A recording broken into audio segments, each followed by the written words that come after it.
சிவாய நமச்சிவாய. ஐயா, நீங்கள் இப்போ எங்கே என்ன ஊர்லேருந்து வந்திருக்கீங்க ஐயா? ஓம் நமச்சிவாயா. சிவாய நம.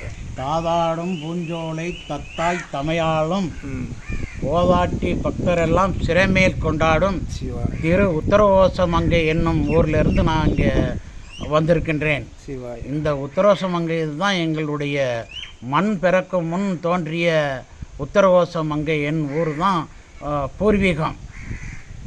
இந்த வரலாறு வந்துட்டு சிவன் ஏர்வடி என்னும் ஊரில் பார்வதி தேவிக்கும் முருகனுக்கும் விமோசனம் கொடுத்த இடம் சிவன் ஏர்வடி என்னும் ஊர் ஆகும். அந்த ஊரில் இந்த சிவன் ஏர்வடி என்ற ஊர் இப்போதைக்கு சின்ன ஏர்வாடின்னு மருவி அந்த சின்ன ஏர்வாடி கடற்கரை ஓரத்தில் இருக்கின்ற காரணத்தினால உத்தரகோசமங்கையிலிருந்து 17 கிலோமீட்டர் தூரத்தில் அந்த சின்ன ஏர்வாடி கடற்கரை ஊர் இருக்குது.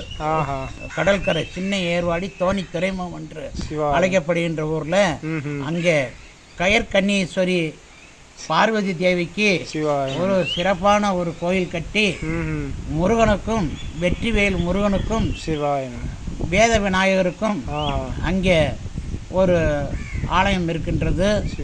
அந்த ஆலயத்தில் சிவனடியார்கள்லாம் வந்து அங்கே ஒரு தங்கி இளப்பாரி போவதற்கும் அவங்களுக்கு மாதம் ஒரு நேரம் பௌர்ணமி தோறும் அன்னதானம் நடைபெற்று கொண்டிருக்கின்றது. ஏழை எளிய மக்களுக்கு வந்துட்டு அந்த கயற்கண்ணீஸ்வரனுடைய ஆலயத்தின் சார்பாக ஏதோ அங்கே ஒரு சிறு உதவிகளும் செய்து வருகின்றோம்.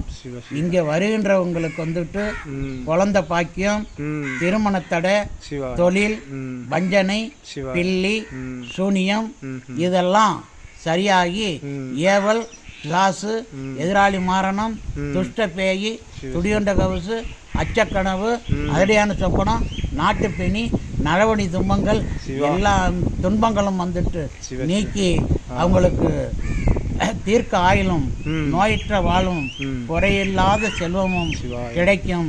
நம்ம பக்தியோடு அங்கே வந்தவங்களுக்கு நடக்குதாண்டாக்கா பல பேருக்கு நடந்து கொண்டே இருக்கின்றது.